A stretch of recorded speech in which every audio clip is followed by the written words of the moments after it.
Welcome to another episode of Reseller Evolution. I'm Scott. And I'm Carl. And how's it going, Carl? You always say it the same way now. I know. How's it going, Carl? I was actually thinking maybe I should change it up and be like, how's it going, Carl? Yeah, it's surprising. Hey, Carl, how's it going? Things are good. Things are good, man. We're on number 38. Topic to be decided, or see how long this one. By the way, I promise everyone this will not be another epic Lord of the Rings extended version 2.5 hour podcast. So well, you can't say that until it's over. You know, the nice thing was I could listen to it all the way down to the market and then all the way back, and I still had half an hour left to listen to driving around elsewhere. I went to Sault Ste. Marie, so I listened to mine twice. Or I listened to our show, but I listened to it myself twice. Wow. And Stephanie fell asleep both times. I know. I was gonna say Stephanie must have fallen asleep. Yeah. She it's a long drive, right? So yeah, I mean, if we went nonstop, it'd be like 7 hours. But we have the dog with us, so we had to stop every couple hours, let her out for a walk. And then, you stop, grab something to eat, a coffee every now and then, gas up, that kind of thing. So it probably took us 8, maybe a little bit over 8 hours. There was some construction too, but coming back, it took us 9 hours, but we were visiting friends, right? We were visiting friends, but we stopped at a couple of yard sales on the way back. So, oh, jeez. Stephanie's like, "Oh my God, that was half an hour." And I'm like, "Well, Oh my God, no. But you gotta see. Can you write it off now? You just say like all that. You were just doing yard sales for like 7.5 hours. Well, for sure. I'm assuming you could, but I not only did a couple yard sales on the Sunday on the way back, I also went into the town of Sault Ste. Marie on Saturday and hit some yard sales too. So, oh wow, yeah, couldn't let it go, eh? Dude, it's in my blood. It's there for life. I can't let it go at all. I was out picking yesterday. I was invited. I'm sitting here doing some work, and my buddy Ben calls, and he's like, "Scott," he goes, "Do you want to go for a pick?" And I'm like, "Sure." Wow. Nice. So I actually had an opportunity to. It's going to cost $3,000, but so what happened was this guy. I think he's in his 70s. He was collecting antiques, and he's had this big barn, and he's been putting antiques and different collectible stuff, but more like very vintage collectible, like steam whistles and all that kind of stuff. And so he was putting this into a barn, and when he retires, he was just going to open up an antique store, which is his building on his property, and just sell it there, and just as a hobby thing, like it was something he always planned to do. Well, he got really sick. Yeah, this is funny. I know, well, not funny, but I know someone with the exact same story. Yeah, and he's got some sort of lung illness. Yeah, and he's got a oxygen tube. Yeah, in his so he needs an oxygen tank, and he can't really move too much because he loses his. He gets tired, and he just doesn't have the lung capacity. So now he's just selling it off, right? Like people come in and pick. And so anyways, about a year or so ago, before he got sick, I guess a couple of years ago now, he had an opportunity where someone he knew passed away, and they had old stock. Like I'm talking stuff from the 40s, 50s, 60s, and it's car parts. Right. But he wants $3,000. And I'm like, well, I got to sell $4,000 after commission and everything just to get my $3,000 back. Yep. And a lot of the parts, there's a lot of ephemera stuff, but they're greasy. They've been in a garage, right? Like, yeah, I can quickly see about $2,000. And then after that, I'm getting very like, well, this has to sell and that has to sell. And I just don't see it. I just don't see where that is. So I took some pictures of some stuff. I'm going to do some research on it. But there's some really cool, like metal cases that probably $200-300 a piece. and there's probably 5 of them. And then there's another one that could get good money. But okay, so what? If I sell them for even 250, by the time my commission and everything comes off that, Yeah. you know what I mean? So I'm thinking $1,500. Maybe I got $1,500 here. It's hard to So tell that to people too because like sometimes with these guys, they're a little blind to the reality too.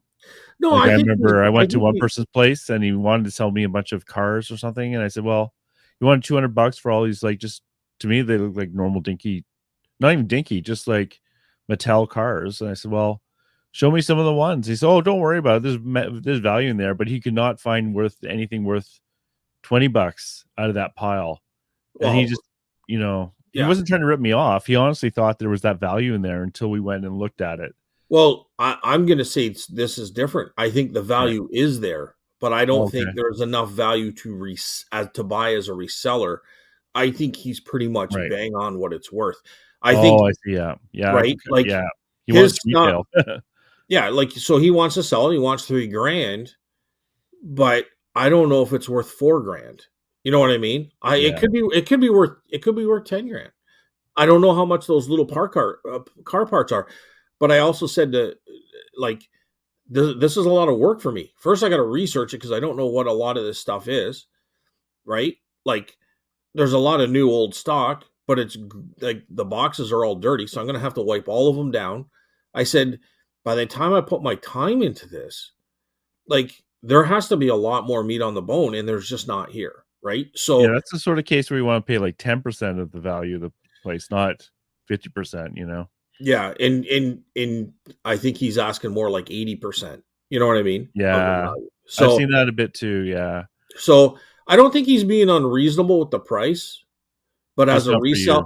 Yeah. as a reseller, so sometimes the items are really good. Like when I saw those lockers, I'm like, oh my god, like those they got Ford logos on them. They're in great condition, a little bit bumped up, like little markings, but these things are from the 40s and 50s. You know what I mean?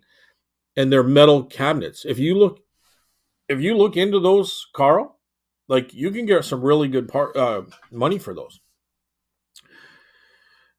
But everything else was just it's tough. You know what I mean? I Like do know what you mean. it's tough. Like I've encountered that where people kind of went, "Oh, I want to get rid of all the like resellers want to get. Oh, I want to get rid of all this stuff," but they can't let go of the retail. Yeah. And I can almost, you don't want to be rude, but I almost kind of say like, "Would you pay this for this?" It's like, no. You like if you're gonna sell off, if you're a reseller and you're selling off your inventory, you should be selling it, and you realize you're selling it for wholesale. You should be willing to accept what you paid for it and be Yeah. happy about it. I would say 30%, 25% at At most. Yeah. most, Yeah. like, because like you said, there's all that work involved too, and like sometimes you have to walk away rather than making a mistake, right? And or like maybe he'll become more reasonable if he's shopped it around for a bit and realize he's not going to get that money. Yeah. And he won't split it up. He wants it all sold together. Yeah. Because I said, like, I'd buy the cabinets. You know what I mean? If he wants to just sell the cabinets, and he didn't want to do that, he wants it all together. He bought it all together. Then he wants to sell it all together. But I don't think it's going to happen unless there's some guy out there who fixes cars and maybe wants it for personal use. Then maybe Yeah. he'll get that. But Yeah. but yeah. Anyways, cool stuff. A lot of the new old stock, I guess you'd say, would have been from the 50s for sure. But I don't even think I'm really going to look it up. I think I'm just going to tell him no, just because I know it's going to be a ton of work. It's going to take me a day just to take the stuff out of there. You know what I mean? It might even be 2 truckloads. Like there's a lot of shit. But Yeah. you know, It's hard to say no. Like on one hand, you don't want to like say no and then lose out on future opportunities. But I have a feeling a lot of this stuff would be sitting around for a while for you, even if you listed it, all of it, right? yeah, Because the demand might be really low. Or sometimes it's funny with those car parts. Sometimes there's like barns full of this stuff around, and they have yeah, like I've heard like for the Fords, there's like still new old stock 100-year-old parts just sitting in boxes just waiting to be used. Yeah. And there's only so many people driving Ford Model Ts. Well, and that's another thing I said too is like I don't know like how much is out there in the market. You know what I mean? So I don't want to be sitting on this stuff too. Like I said, the cabinets, unfortunately, I got video. I'm going to do a video on it, but unfortunately, I didn't take video of the cabinets. He did invite me back because he's got so much stuff and I did pick some stuff. So he said anytime I want to come back. So maybe I'll try to get some video of the actual cabinets. The reason I didn't videotape them is because they were on the lower floor in a corner. So you kind of had to go back into that corner, and everything else was you go around and up a stairs. And that's where I ended up finding stuff and taking the video. I just didn't think of the video while I was looking over the car parts. Although I did take some photos, I could maybe show some photos, but I'm going to do a video on it anyways, kind of rambling on here, but it was a really fun pick and it had great potential. And I still ended up getting some stuff. And it's funny because the stuff that I got was probably like more sellable. Like, Yeah. you know what I mean? He had no value into it, and I got a really good deal on a lot of this stuff. His value was into the stuff he liked. You know what I mean? Yeah. Like I got this nice big print, and it looks like 30s, but it's probably 90s because I'm just looking at the frame. But it could be 30s, right? I have to do a little bit more research, but it's probably too big to put on eBay. But it's of pink flamingos, and it's got that really nice look, Yeah. like almost an Art Deco-ish look to it. And I think they were kind of doing some of that stuff in the early 90s, maybe late 80s. So it could be from there, but he had no value in it. He goes, "Oh, No. that's what my mom had that hanging on her wall for years." It's You know, he's in his funny. 70s, so I don't know where she got it, but you know, so I'm thinking The other stuff he's more emotionally invested in because he actually paid for it. yes, And exactly. he wants his money back. Yeah. Or a bit more. So I grabbed this because I grabbed a bunch of stuff and there was a lot of things. Okay, I'll take that out of the pile. I'll take that out of the pile. I'll take that out of the pile because he just wanted too much, right? So Yeah. I can't do that. So we ended up with a pile of about 10, 12 things. And he said, "What do you think?" And I said, "How about $100?" He goes, "125, it's yours." And I'm like, done, you know. Yeah. So Yeah.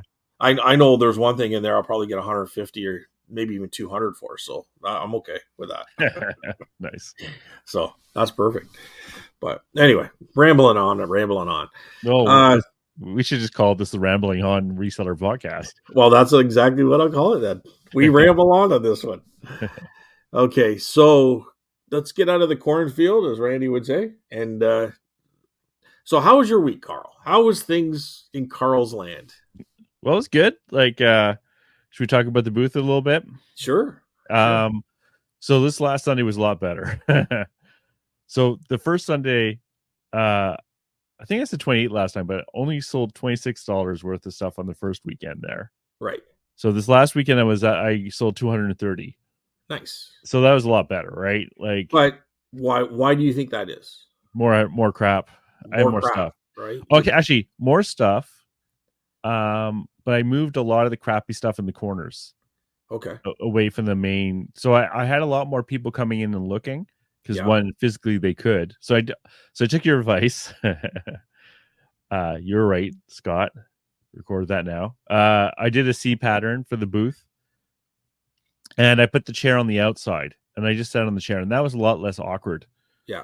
Because like often I would just be walking around anyways, or I would sit in the chair reading a book, and then people felt more comfortable coming and looking around, right? Yep. So that was good. The highlight of the day was actually Tina from listening from Spotify came and said hello. Oh, Tina Mack. Yeah, so that was awesome. Cool, because we got a couple comments from her too, so I'll have to read those. Yeah, so she came in. Yeah, nice. So she came in to say hello.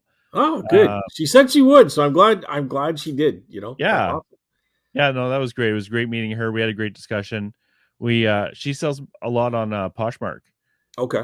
And I don't, I can't even barely do Etsy, but she seems to really like it. She said, a lot of it, like I know you had to like kind of share your closet or something like that, but you can bulk do that a bit more now. So I don't know much about Poshmark. Jamie sells on Poshmark. He does a lot of clothing, so I'm wondering if Tina Mack does a lot of clothing, maybe. She does clothing. She actually showed me an amazing World War One jacket. Nice. It was interesting because it was red.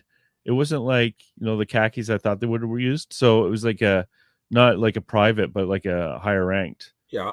outfit. Okay. It was really neat. But anyways, she said Poshmark does more than clothing now, but I think a lot of people do clothing on there. How much is she asking for that jacket? I wonder. I didn't ask that. Oh, because I love that military stuff. So that's awesome. Oh, So good. yeah, we had a good discussion about that, and she loves it. She likes the fact I think like the shipping is dealt for you in some way. Like you don't have to. I think Yeah, there's shipping is something easier to weird. do. Yeah, there's something weird about that too. Like, I think the buyer pays for shipping through Poshmark, and you don't have to deal with that, You don't have right? to deal with that, which is sounds great to me. Yeah, yeah. I don't know how Poshmark gets away with it in Canada. Like, it's how do they know? Like, I don't know. It's I don't know. you know what? We should next time Jamie comes on. I'm gonna have him really talk about Poshmark and figure out like because he sells a lot on there too, right? So because that kind of stuff is interesting. Yeah, people seem to really like it. Like this is a discussion between two guys who have no idea what they're talking about, which is pretty normal, but especially true in this It's pretty case. much like, yeah, it's just a normal pill. So, but anyways, it was really awesome for her to come in and say hi, and that was great. And Wow, yeah, nice. That's good. and my friend Scott Vinyl, Yeah, he came in to say hello too, and that was nice. really good. Yeah, Oh wow. but the main thing is like this weekend went a lot faster because I just had I had twice as many number of sales, and so I would have a sale I guess every half an hour, which was enough just to keep me interested. Um, I had some of the other booth people come in and buy from me, like one person bought a clock, and it was a nice quick flip because I was like, I think I bought that clock for $2.50 and I sold it for 35, something like that. So I was really happy about that. And another booth guy came in and said hello, and like he actually he does a lot of petroleum products like signs and things. Oh He said wow. he has 20 pumps at home. Those old style pumps. Okay.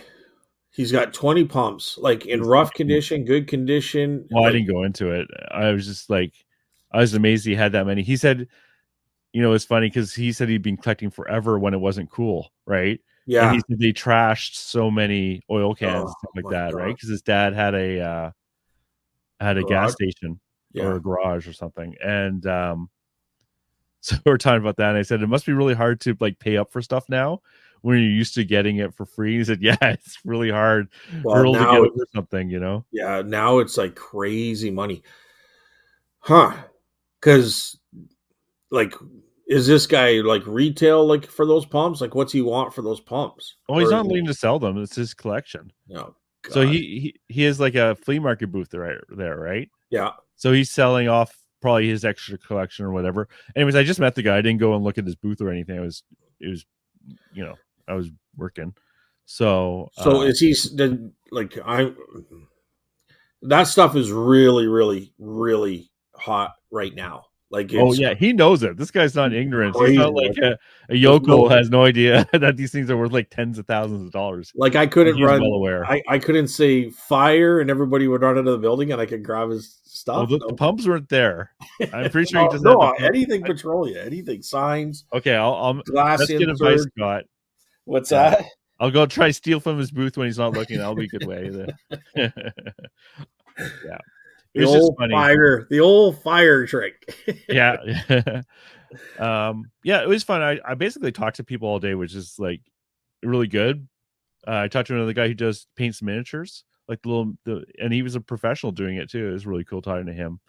So it was a much. I was relaxed.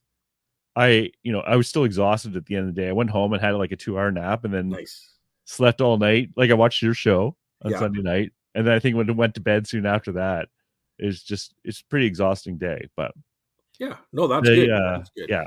So, like, your booth is still quite empty compared to what the potential of it is. Like, I know there's definitely a lot more stuff there, and it looks really good. Like, you had it set up very organized and kind of. It looked like there was a lot of stuff there, but like the shelves were kind of spread out. But like, I guess what I'm saying is you could tighten that up and maybe even get 50% of what's already there, more stuff in your booth, which is just going to equate to higher, like more sales. Oh yeah. So the Right. nice thing is I already have all the shelving units there now. Okay. So I'm going to get another glass cabinet from Scott. It's one of the ones with the sliding doors at the back and stuff like that. I'm not Yeah. sure how I'm going to position that in there, but I'll worry about that when I get it. And then I'll have more than enough shelving units at that point. So My point being that this coming Sunday, I'll just be taking inventory. So I okay. don't have to leave room in my car for shelving units, which is nice because that takes up like at least a third of the car, right? For sure. For sure. No, it sounds really good. Sounds like everything's going really Yeah. good there. So the other thing I was trying to figure out too is positioning of objects in there. So I was moving things around a lot, and I found that things would grab attention, right? So I still have to figure that out a little bit. And all of my cheap stuff, like all my dollar stuff, I put to the very back of the booth. So I put like DVDs at the really far at the back. I sold like $5 of DVDs. That's okay. They're all in the back. So CDs, how much are you asking a DVD? $2 for a DVD or three for $5. Okay, so you sold 3. Yep, sold 3 whole DVDs. Got 3,000 more. Well, I'm going to say this, and you're going to yell at me. I don't want to hear about your horror movies, but horror movies, Carl. Horror I movies. know about horror. Okay, I was actually thinking about you because I went through the DVD collection. I used That was my Exorcist voice, by the way. Oh, okay, very good. I just Academy Award right there. So what were you, go ahead. Sorry. So we talked before about the UPC scanner, like the handheld scanner. Yeah. Scan gun. So I just did what you did. It's just like copy and paste, right? Yeah. It's good enough. And I did find one set in there that's worth like $140. So I was pretty happy. So that'll pay for like all the DVDs, all the stupid records, all the CDs, that one set. And it sold 3 times. And of all things, it's Western movies. Huh. Wow. Which shocked me. But it's like, yeah, there's 3 sales, none listed. So what Western? Like John Wayne or newer? Who knows? It's a box set. Huh. I can look at it here if I really care. But. I kind of do. I think the audience wants to know. Wagon Train. Oh, so there's a lot of different older guys, eh? Complete 6th season. So I'm not sure why this particular one is worth so much. Okay, hang on. Put that back up here. So that must be a series then. Yeah. Complete 6th season. Okay. Of Wagon Train. I don't know why it's worth so much. And it looks like it's in a metal container, like yeah, it's in a tin. Yeah. So, okay. It could be who's in it. Maybe somebody's in it. I'm gonna fact check myself because if I'm wrong, it'd be very embarrassing. Because sometimes that happens, right? Like you do checks, yeah, and you go, okay, fine, that's worth good money, and then you go and check later, and this is worth $5. Yeah. So let's just. I don't know why that happens. That does happen though. It is embarrassing, especially if I do my Sunday show and I say some crazy number because I'm like, I can't believe it's selling for this. And then when I go to list it the next day, where did that listing go? Yeah, so there's sold one here for 200 Canadian, 135 Canadian, 106 Canadian, 394 Canadian. Factory sealed? No, pre-owned. Wow. Another 180. Yeah, so it's not BS. Dude, so I have no idea why. Wow. Is it just that season or all the seasons? I just checked that season. Because I'm wondering if like I'm going to be looking for that for sure. Just very, very, very, very quick. You know what? Yeah, someone got 670 over. It's hard to tell because it's best offer on some of this stuff, but it's over 400 Canadian. They got over 400 Canadian for season 5, and over 600 for season whatever. I can't even see it. It's too Wow. small. So yeah, I don't know why. But anyways, That- my point being, like, I I know people know this, but sets can be amazing. I never have guessed though that Wagon Train would be one of those weird ones. yeah. So that was a nice find. I haven't listed it or anything. So anyways, Mike, back to the booth bit. So I put all those cheap DVDs in, and we'll see how they go. I have so many cheap records, and I was gonna bring them in, and these are crap records. I Yeah. shouldn't. I'm thinking just donating them and getting the Yeah. coupon. Or like I would keep the milk crate, because if you said it's in a crate, right? Milk crate. Yeah, the milk crates are okay. They're not So great. so you'll get your money back just in the milk crates. People will buy them Yeah, at your flea market because they're going to put records in them themselves.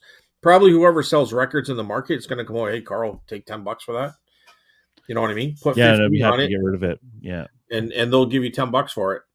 Um, there might be the odd good one in there. Like look for Johnny Cash. You said it's country, right? So look for Johnny Cash, Willie Nelson, Waylon Jennings.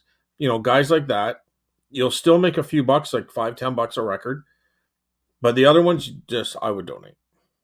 yeah, and I'll actually the coupons are worth like $5 to $10 to me. So believe it or Yeah, not, but if you donate 10 records or you donate 20 records, you're getting the same coupon, yeah, no, exactly. right? They're going to So be cherry pick donated. some good ones. A lot of them are soundtracks too. Even I know they're just garbage. So it's like, okay, I only paid $7 for like 50 records at a time or something. So it's like, I wouldn't, if I was going to do, like, when I bought these, it was at auction. And when they do those block lots, you pay X amount and then you pick from this lot and they resell the rest. Yeah, I said, I'll take everything. But what I should have done is said, okay, if I was going to do it again, anything with DVD sets in them, I would have taken those and left the rest. yeah. Unless it's horror, then I would have taken Or those. But for the rest, yeah. so There's been a few sets that have been okay for selling. so don't think everything has to be sold individually. Did you say 8 tracks or something that you have as well in that lot? No, a bunch of crap. No, it's DVDs, CDs, records. Okay. All right. So because you can lot them up too. Like if you got a bunch of Christmas CDs, you could lot them up. I don't know if you got 5 or 6 or 10 of them. You put like $12.95 for 10 Christmas CDs. Like people will buy them that way too, right? So That's a good point. I think, but I want to take what your advice was before. Don't fill your booth up with crap just no, because it's cheap.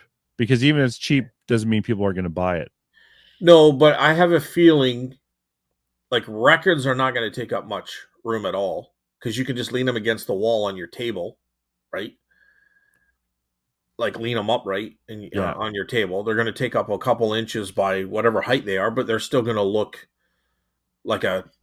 They're not going to take up much more room than a picture, but you're going to have the opportunity to sell probably 5 or 6 or whatever you can cherry pick out of there.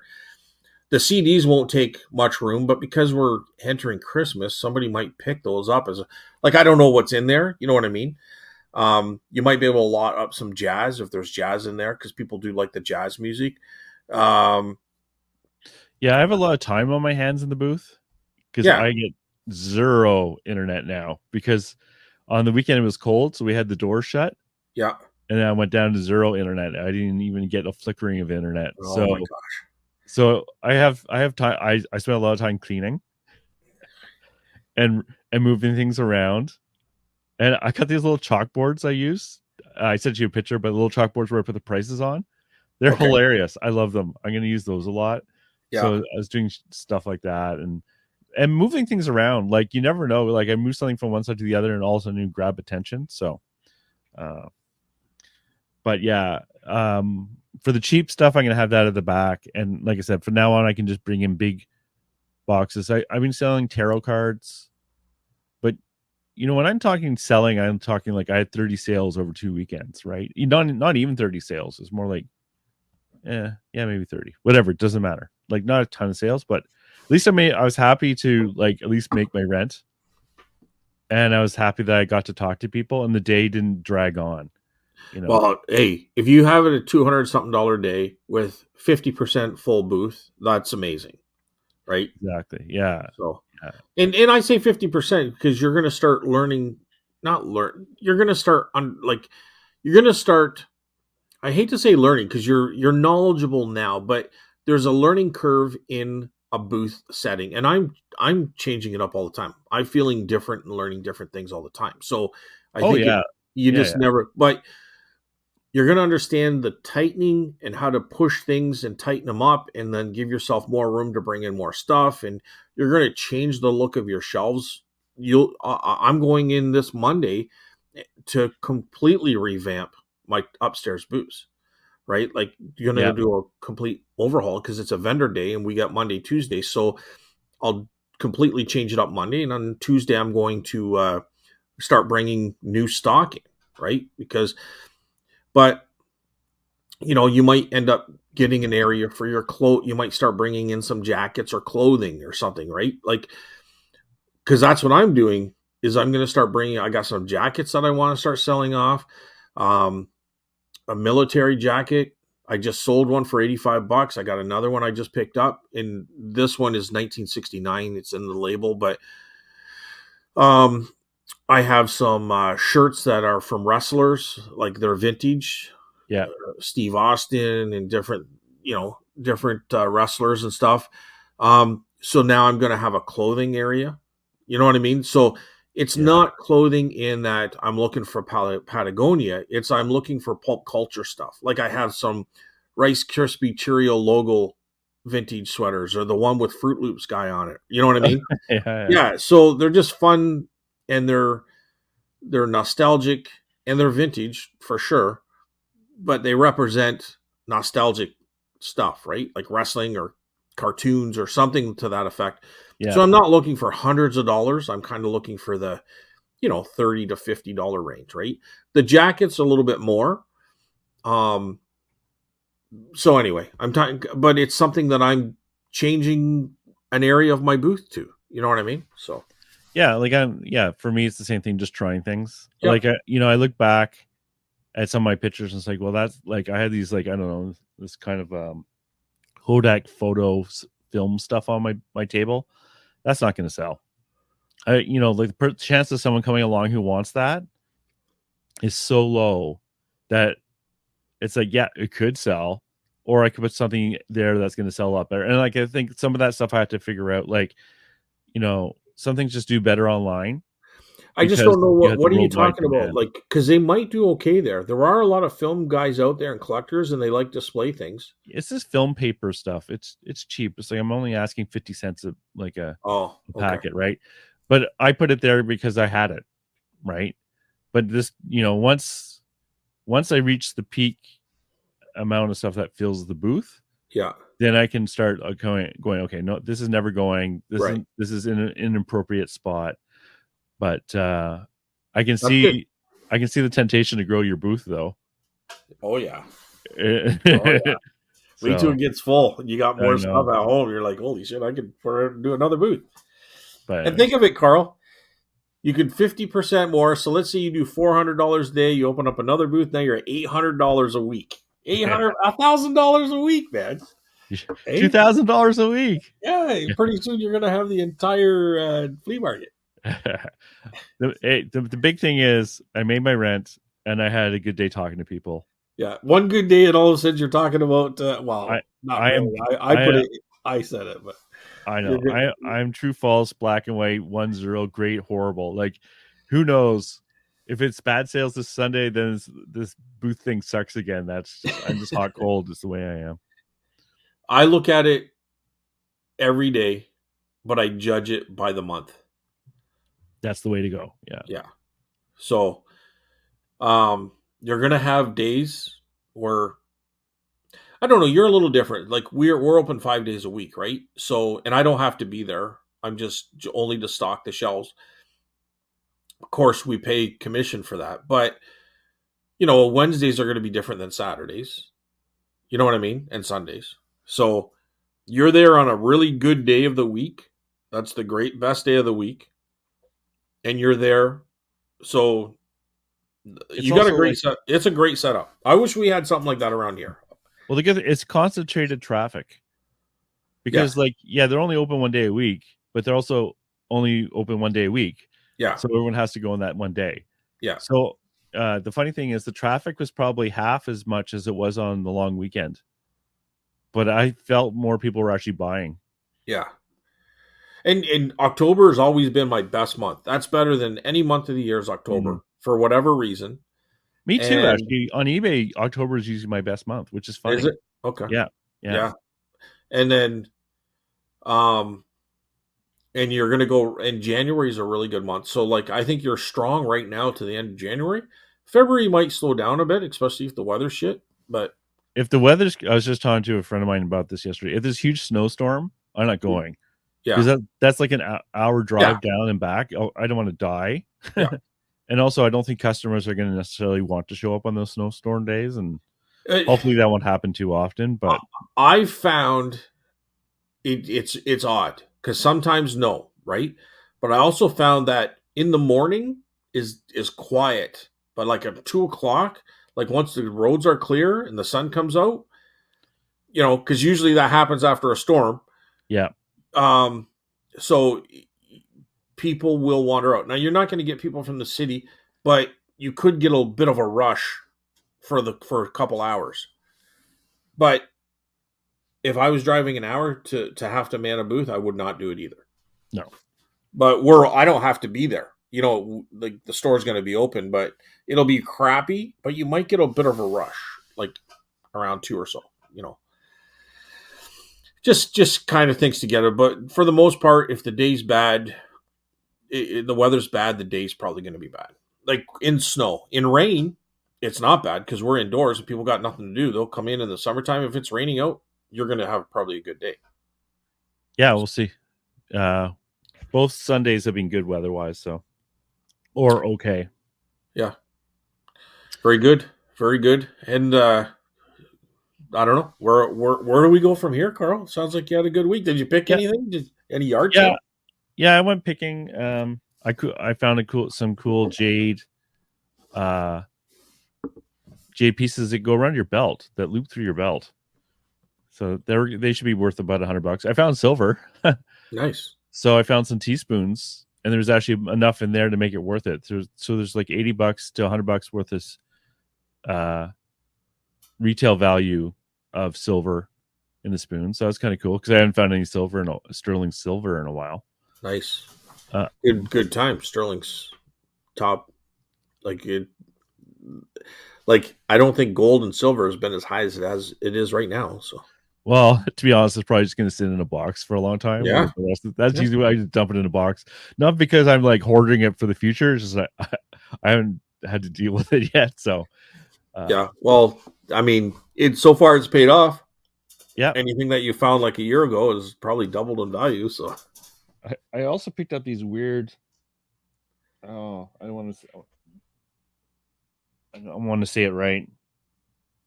Heroes of Goo. Heroes of Goo. Heroes of Goo. There's these weird toys. Oh, wow.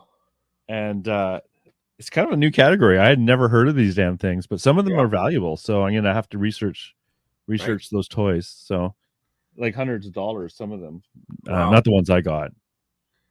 Oh, I got to show you this. Okay, one last. I know this is exciting for people listening from home. But on your Sunday night show, Adam had a bunch of these, and I found these. The little stupid beanie. Oh, yeah, things. So it's like $5. Yeah. For a huge container of them, and it's like, damn you, Adam! I'm gonna pick these damn things up, and they're probably gonna, but they might be okay for the booth actually. What do they call these little beans? They're like weighted at the bottom, right? Yeah, they're weird, eh? So, yeah. So how about you? Did you pick up crazy anything? Beans or something like that? Crazy beans? Yeah, maybe. What? Oh, mighty. Oh, Mighty Beans. Mighty Beans, yeah. Oh, okay. So they come in like different Kiss, or you can get all sorts of different characters too. Yeah, right? They have all these stupid costumes. I haven't really looked. I just got them yesterday, right? Okay. Tuesday I find is the best day for me for thrifting. It's the most annoying day though, because that's like when people get their 20% off or 30% off. But they put out a lot of inventory, so I generally go everywhere, and it's worth, especially with the booth now. Like these beanies, these mighty beans might do well eventually in the booth. I don't want to bring in any more toys, but the other thing I want to do this week actually is concentrate on listing on eBay, because I haven't listed on eBay probably in 3 weeks or something. I've been a week because we were away, and Yeah. I just never. I'm catching up right now. So yeah, And eBay, I've heard it from other people. My experience as well. eBay sales are strong right now Yeah, they're strong for whatever reason. Like for the amount of not listing and what I've got out there, I've been doing okay. So took a couple parcels in this morning. I think I had 8 go out the other day. So anyway, two sales that people didn't pay for, so I canceled one of them, and the other one I think I got to wait till tomorrow. But do you manually cancel those? I just let eBay deal with it. I manually cancel them. Yeah, I think after 4 days you can cancel them. So I'm just like, whatever. They don't buy it, I don't have to pack it. But yeah, so I started using my JFJ Icon one-step mini disc cleaner. I credit myself for great. that. What's that? I credit myself for you using that, because I bugged you about it just a week or two ago. And I said, have you ever actually used that damn thing? And you're like, well, no. And now all of a sudden you're using it. So you're welcome, Scott. So you that's fine. That's fine. You can take credit for it, Carl, but I'll be honest with you. Yeah. This whole area I'm starting to clean up now. So that's kind of I was up. I actually had fun with this. We were to leave at 6 a.m. to go to Sault Ste. Marie, and I was up to 2 o'clock in the morning using this. That's bad, man. It was bad. That's horrible. Steph goes, "What are you doing?" And I'm like, "Oh, I agree with her. What the hell are you doing?" I work. So, I would have been up till about 1 o'clock or midnight, anyways, because I was editing the show, because I had to get it out before I left. But it was having fun, so I just kept playing with it. Like, so what does this machine exactly do then? So, and what's it called again? It's called the JFJ Icon, like EYECON, and then it's one-step mini, and it's a Blu-ray complete disc repair. But it does Blu-rays, it does video games, it has a whole list of everything it does. Does it do DVDs? It does DVDs as well. Yeah, DVDs are probably the simplest. It does CDs. The only thing it says that it doesn't do is, and I can find this in a second, but it works really well. Now, what I did is I did about 4, 5, 6 DVDs. And it polishes them, right? It removes scratches. It removes the scratches and stuff. Now, the deep digs, it's not going to. Right. But nothing is, because if you have to go that deep, it's just going to ruin it, right? So if there's big, deep gouges, that item's probably screwed. But if it's got surface stuff, especially light scuffs, it'll clean them up nice. So what I did with the DVDs first, because I can easily, quickly test them. And they worked. They were all working. So then I started doing my video games, which I have not tested yet. That's my next step, is to test them, and then I'm going to sell them. So they clean them up nice. So if the DVDs are still working, I'm sure the video games are still going to work. But so did you test these DVDs? And okay, actually, that's a good question. I had this question anyways. For DVDs, when you sell them out of your booth, do you test them first? My DVDs? Yeah. Yes and no. Oh, I would say 75% no. But a lot of the weird horror stuff I'll watch while I'm working, so I do test them. Right. Okay. Like, you know what I mean? Like, I'll put them on and I'll just watch them because I put it in the background and I'll watch them. Because I don't test any of my stuff. Like, I kind of realized I just dumped them there, and I brought in a little DVD player just to test them. And I said, "Oh, do you want to test them before you buy them?" And people said no. But I'm kind of worried that they're going to bring it home and then they're going to waste their $2 on a DVD and they're going to get mad. But because I don't have time to test all those DVDs. So Well, the one things I do test 100% is VHS tapes, yes, I would test right? those too because they're just so easily broken. Yeah, Yeah. and you'll know And right away. this morning I watched Sleepaway Camp, the $400 VHS, and it Yeah. worked perfectly. Oh, thank God. Thank God. I know. But So this machine, they're pretty expensive. Eh? You paid up for this thing? I think $700, but it comes with chemicals and an extra pad and all that kind of stuff and a cloth. Um, it was like 300 something or 700 something. It's on Amazon, so whatever it costs on Amazon. And Because I paid for it, like I bought I could find out. Do you want me to go find out? also, I just saying it's not a cheap machine, right? Like if you're gonna buy something like Right. this, you want to make sure that, like, I would buy it for video games. I don't know if I buy it for DVDs because, like, I'm selling DVDs for $2 out of my booth, and a lot of people are selling them for between $1 and $3. They're not, it's probably not even worth the polished stuff, unless it's like a horror DVD. But for video games, I could totally see that, right? But for these video games that you cleaned up, you didn't even test them first, right? Before you cleaned them, you just went, these are scratched. I did not test them before. Yeah, so you I don't just know. I just don't feel comfortable selling them because they're scuffed up enough that they need to be repaired. And video games are worth so much more that it's worth the. Well, the one video game I have without a manual, without a case, is like $180. It's PlayStation 1. It's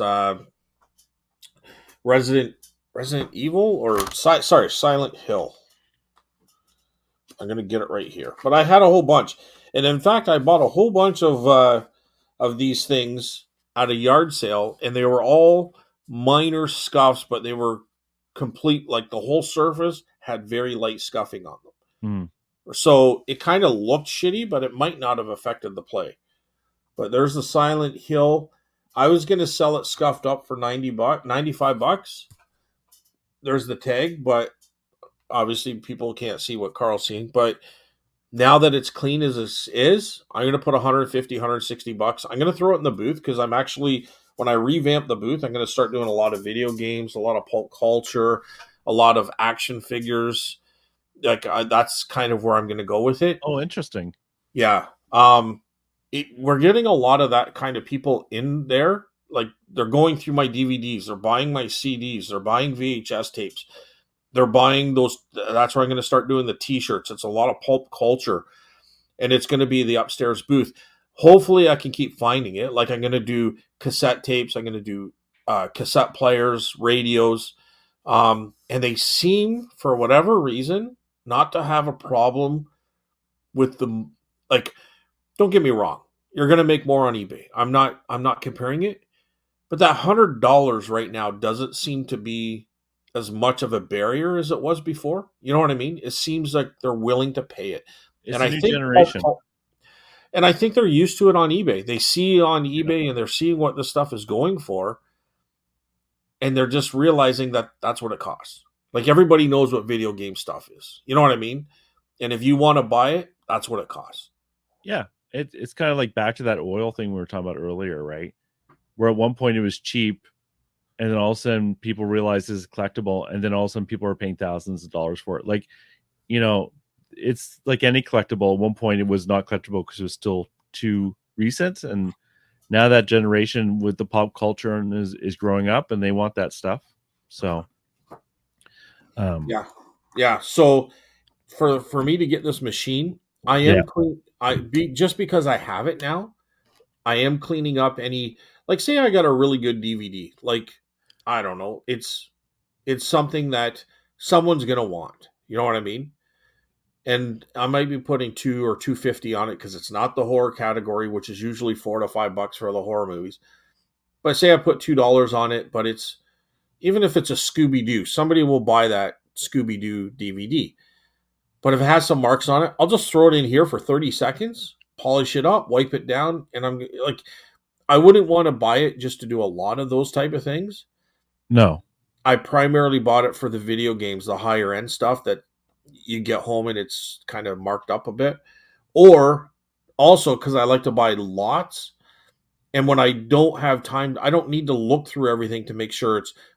I'll look to see if it's there, but I don't need to look to see if they're all marked up because I don't care. I'll grab this thing and I'll just polish it up, right? So, um, Oh, that's it, cool. yeah, so it works good. It says it is. I'll tell you here quickly. I just had it here. For most scratches, it does CDs, CD-ROMs, Sony PlayStation, PlayStation 2, Microsoft Xbox discs, Nintendo Wii, DVD movies, double-sided DVD, VCD, CDR, DVD-R, XBX 360, and HD DVDs. 30 seconds will be enough time for repairing these discs. For repairing PlayStation 3, 4, Xbox One, Blu-ray, DVD, 4K, Ultra HD, it's recommended to run 45 seconds to a minute. I found that to be incorrect. Right.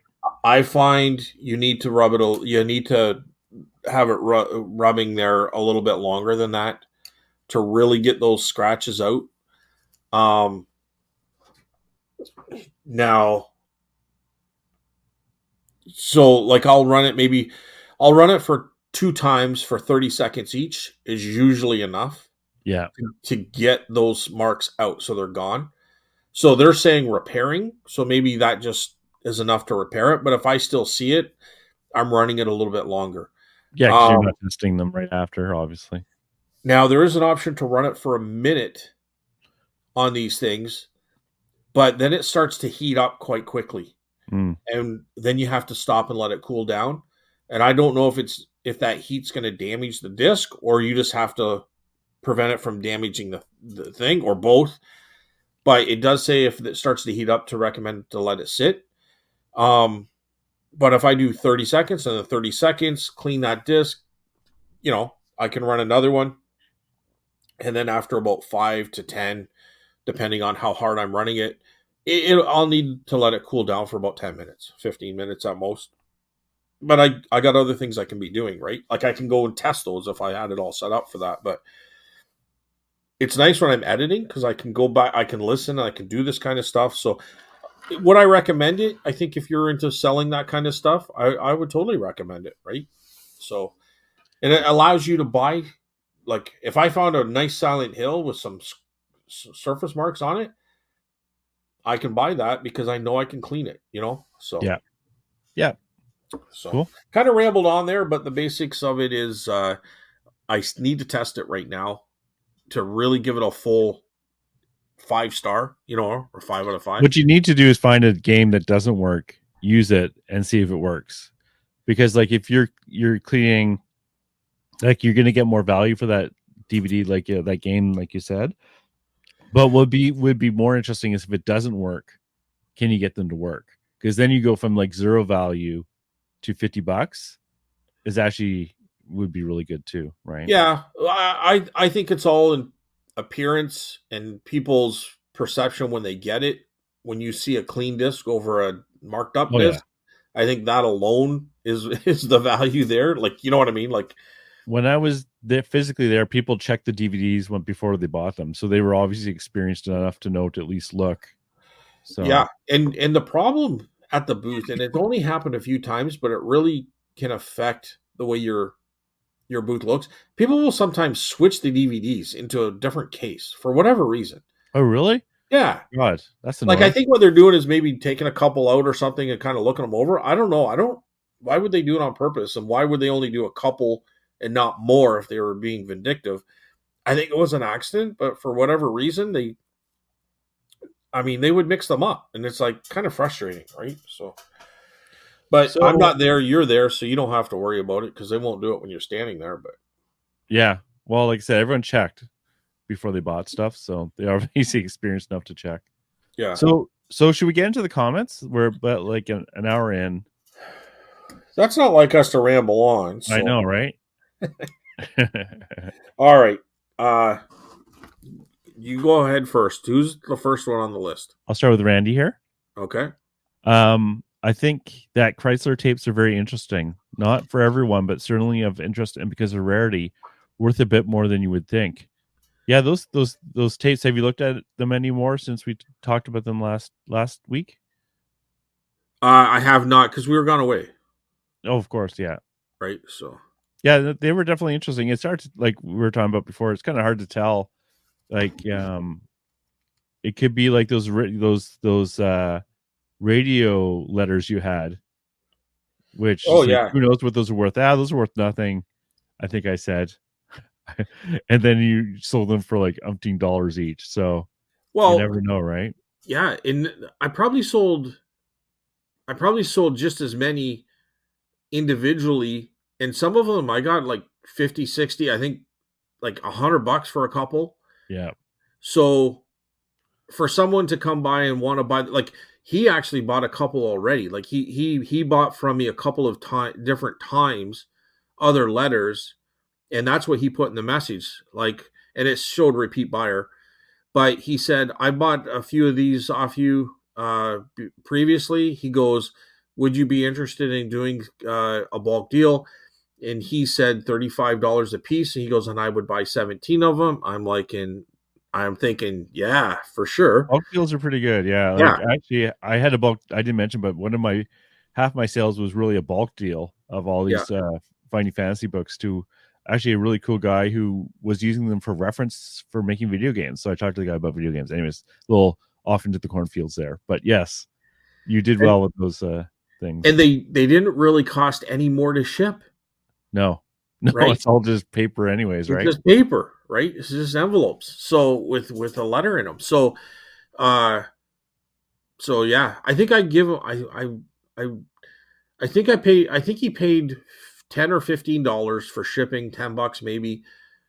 But then I put free shipping for every single one but one. You know what I mean? Yeah, So like I I'll had get to go in and revise it a bit for him, yeah.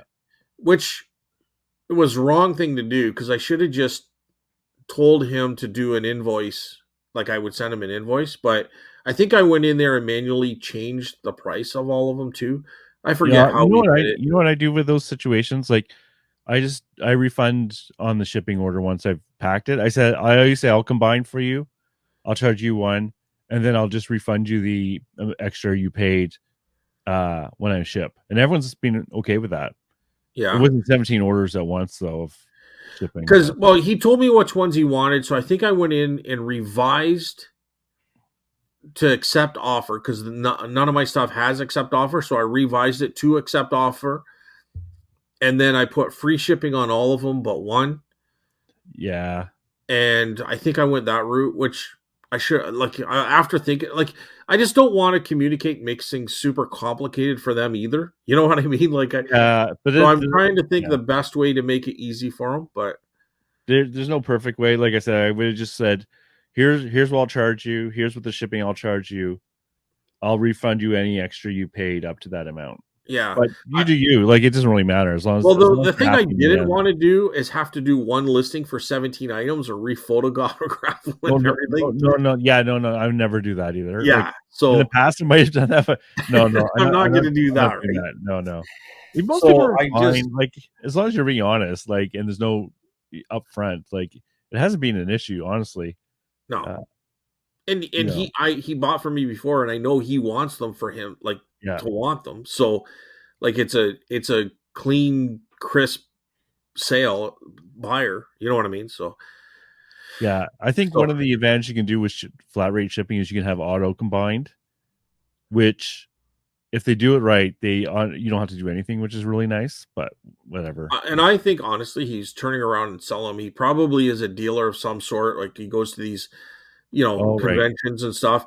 So he's probably selling them for like 80 American. He bought them for 25 American, like, or 35 Canadian, Good for whatever. him.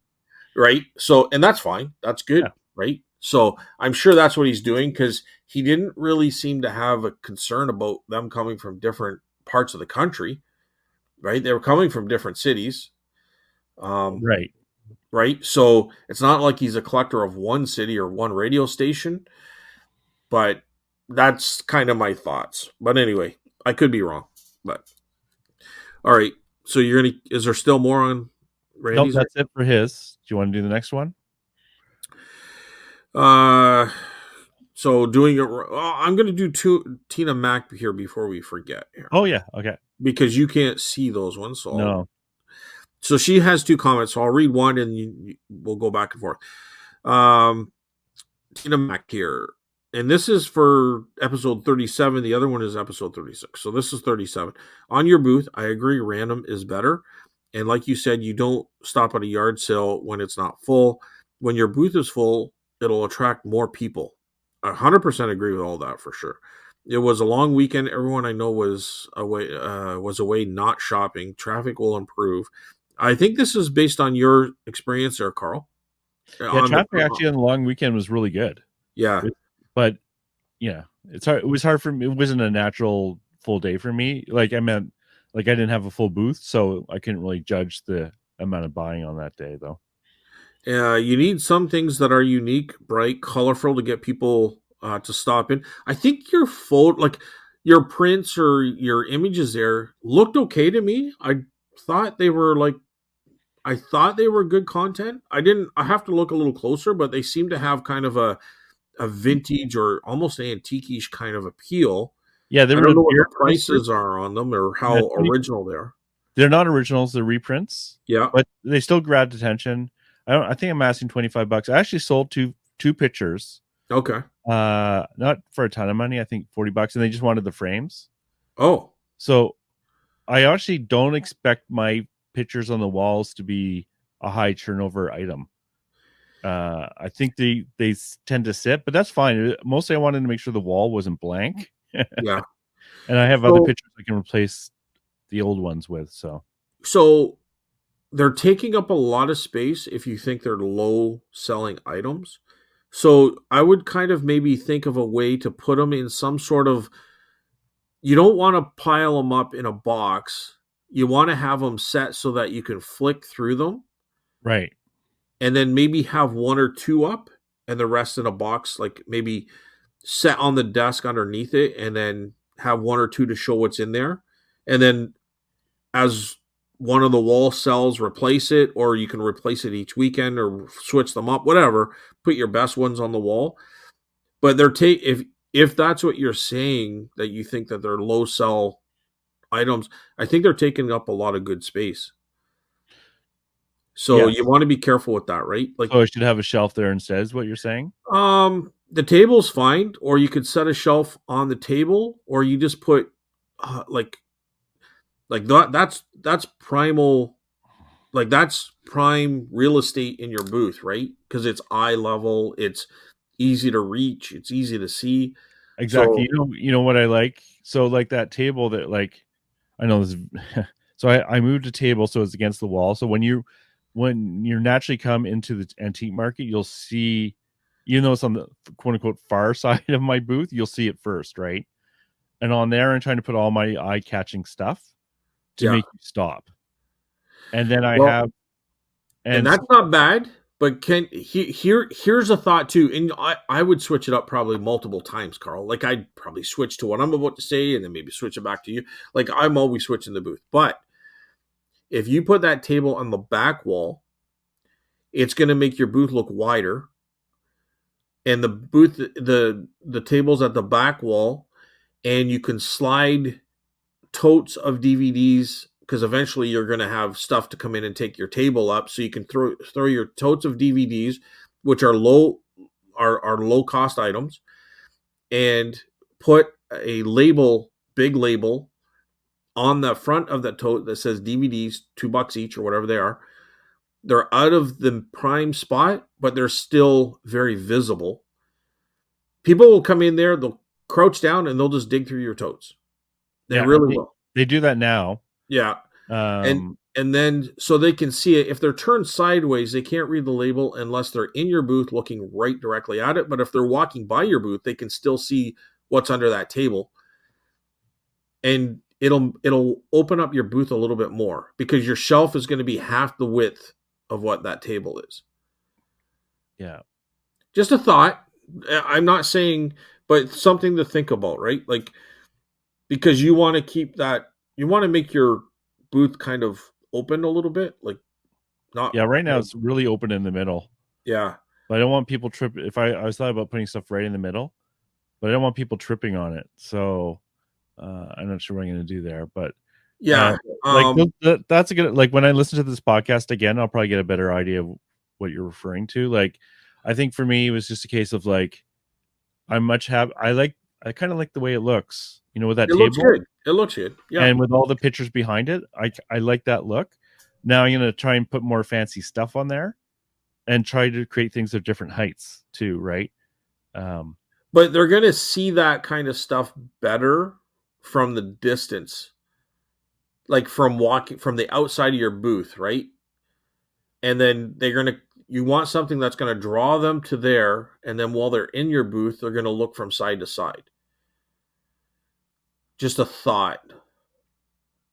But I don't know. Like you'll know. You'll feel it out. You'll figure it out. But Yeah. unless I'm there in person, sometimes it's harder to figure out. But you can also buy shelves that will sit on your tables too. I want to buy nicer looking shelves, right? Like I want my booth to look nice because I know for a lot of people they don't give two craps of how a booth looks. Yeah, But I found when I made things pretty, it actually helps. for Like, sure. Yeah, right? And those big plastic shelving units I have in there now are very utilitarian, but they're not exactly pretty, right? So eventually I'm going to switch all that stuff out uh and deal with that and like do stuff with that you're talking about where I have stuff underneath the tables because right now underneath the tables is all my supplies and stuff. yeah. Okay. Uh, but yeah, I want to use all that space. But right now I even have a plastic shelf that practically has nothing on it, right? So Yeah. we'll So, get there. like, I mean, your supplies could probably fit in one lidded tote and could slide to the back part, like underneath your table to the back. You know Yeah, what I there's mean? some hidden spots. Yeah, Yeah. or I put DVDs actually on top of them. Yeah, that's even better. Yeah, Yeah, that's perfect. Um, so anyway, so I'll keep reading here. yeah. See how we just go into that cornfield every single Right. time, you know? It was traffic will improve. You need some things that are unique, bright, colorful that get people to stop. Exactly. Yep, we were just talking about that. Probably because I read this comment. So getting chatting. Then get chatting and see what they are into. Then sell. Perfect. Yes, 100%. Like you said, when pendants everyone looked at, it will get better. Small town people need to know you to get to know you. Um, Coming from a small town, 100%. Like we have some guys that's been there for a long time, and they can ask higher prices, but they're well known. You know what I mean? Like people know them in the community, and they come in just to pick their stuff. Yeah. You know, I've been doing this for a long time now in my mind, but for 10, like I'm going in my 10th year, but compared to these guys that's been doing it for 30, 40, 50 years, it's a huge difference. And I don't have that clientele. Like I might have people that like to come to my booths, but I don't personally know them. You know what I mean? Well, yeah. Well, when you're not there, that makes it really difficult. Yeah. Well, I do meet people now and then when I am there, but 100% when you're not there. But it's like I know people as well, Yeah. but they're not coming to my booth so much to buy.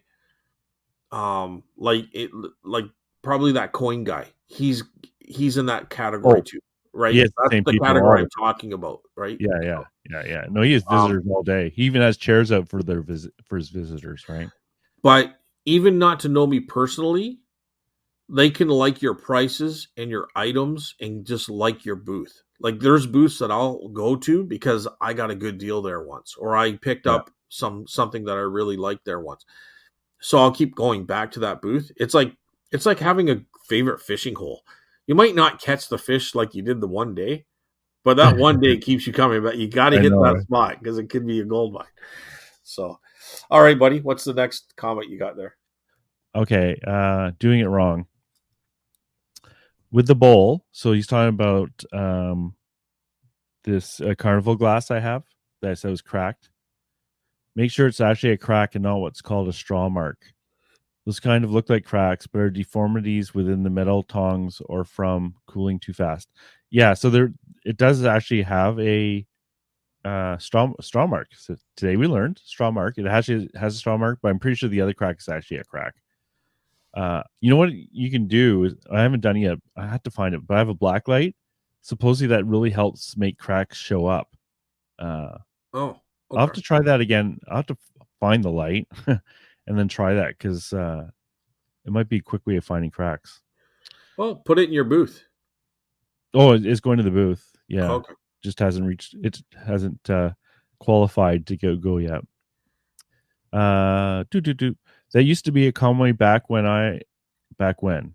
Yeah, cooling too fast. So like I was, my friend Tim and I were actually looking at a vintage glass light shade, and it actually had he thought it was a crack, but it wasn't a crack. It was just like some of the molten glass kind of curled over. Okay. And so it was smooth. It wasn't rough. So it was like just from the process of making it. If it was a straw mark, I wouldn't reduce the value at all. If it's a real crack, I cut the price probably 25 to 50%. It will depend on the piece though. I have a hairline crack on a Portamerian bowl that I still have listed at full price because nobody else has it listed. Edit. I've sold a chipped saucer by itself before. The buyer knew and said they just put the chip part towards the back of the shelf. Display people are crazy. You know what's funny? I was listening to our podcast and it's like, shut up, Carl. Shut up about this freaking cracked bowl. How many times are you going to talk about this cracked bowl over and over? Like I was so bored. Shut Oh, up, that's Carl. fine. It's It's just fine. funny though Well, it's listening to neat it how we again. have different perspectives, right? And Yeah. I think with me, like I listen to our podcast and I'm like, well, I'm not really saying what I'm talking about. Like I'm trying to, like, I have different meaning. Like sometimes I wonder why I don't know. I can't give examples, but I'm just like, that's not really what I'm saying. How can I not get my point across? You know what I mean? Like, Communication's not easy, yeah. And right? So, right.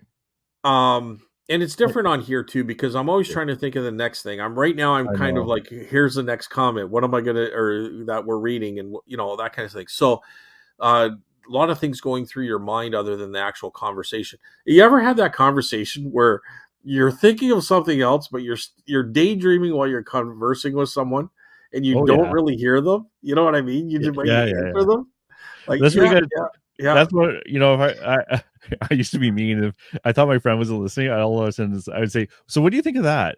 And I catch them like Yeah, daydreaming and something else. 100%. Yeah. So that's what it's It's like. It's like I'm it's human daydreaming, but nature. I'm daydreaming with a purpose. Like I'm really trying to think about the next item. And Topic. honestly, you and I sometimes we might have the same conclusion, but have different directions we come at something. Yeah.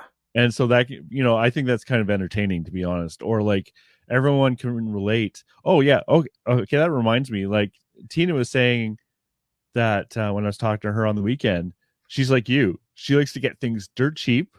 She doesn't like to pay up, and she likes to dig Yeah. for stuff, right? 100%. Yeah. And it's just like, yeah, we all have our own perspectives, or like things we're more natural at, right? Yeah. I can tell you, I'm getting better at the negotiating slowly, bit by bit. Like when I sold those books, I think I was asking. He bought 17, and I was asking total 170. He offered 90. And I said, well, I'll take 120, 110 or 120. And then he said, well, how about 110? I said, sure, fine. Right. Because these, I was happy to get rid of them. And, but I was like, okay, I'm getting a little better at negotiating. Right. And then he actually paid me 120. He said, just keep the change. So it was kind of Nice. nice. Dude, it's just getting better all around, like Yeah, I had to I just had to get used to like just don't like take it slowly, right? Like I think that's did, kind of the did you offer to negotiation. sell that elephant to that guy? Yeah, he didn't want it. He didn't want it now. No, but he Uh didn't say anything. He never came back. He did come back, yeah. but he said, "Oh, I'll ask my friend," and he didn't come back, which is fine. I should have struck while the metal was hot, kind of thing. That's So okay. here The elephant's kind of here's cool. here's something that really is one of those. Here we go. What do you not new agey? What do you call it? Wooju or Woo juju or woo. woo woo? I'm a woo woo. Just yeah. Woo. Okay.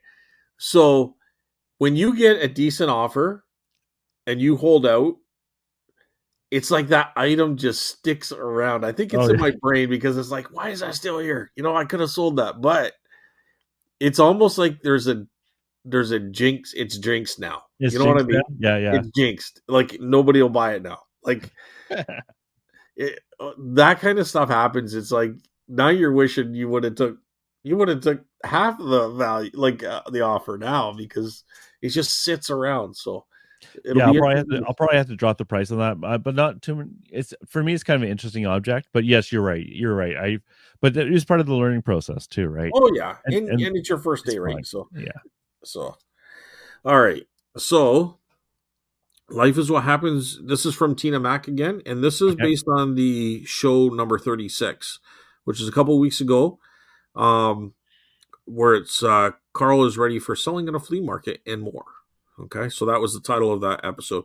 Life is what happens when you're sorry. Life is what happens to you while you're busy making other plans. Travel while you are able. Good luck with your booth, Carl. Oh, thanks. Good points. Travel while you're able. Our Yep. neighbor, I was Yeah. talking to her. She went to Paris and stuff like that, and she did a whole I think she did a tour while she was there where she went to other European countries and stuff, um, Germany and different things. So, anyways, and she's like, it's once in a lifetime chance. I'll probably never get to go again. You know what I mean? But she went, had a great time, and it was at a part of her life where, she's getting older, as we all are, and but she was still be able to move around quickly and move, well, and had a really good time. I think it's important. Like I was watching one of those retirement videos and top 5 things, and one of them is like travel while you can, Yeah. because you don't know when you won't be able to. So, because part of me is like, I don't want to go anywhere. I don't want to spend any money. Right. That's my Well, natural yes, state of being. yeah.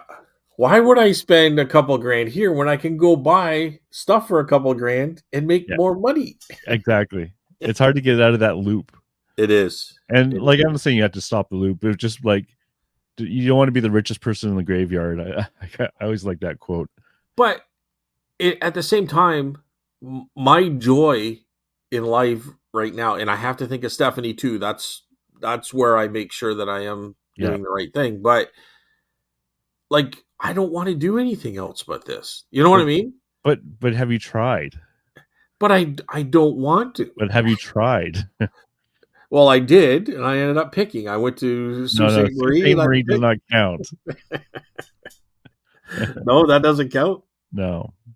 Leave the country and then we'll talk again. So like go to Buffalo and No, Buffalo doesn't count either. go to the Boston flea market there. Yeah, Boston might. That count. Boston's cool. How does Boston count? Have you Buffalo been to doesn't. Boston? I've been through Boston, but I've never been in See, Boston. there you Like go. I You don't never know. stopped and visited or anything. Boston's pretty cool. I guess I did stop there. So what happened is a long time ago when I was with my son's mom when we were together. Yeah.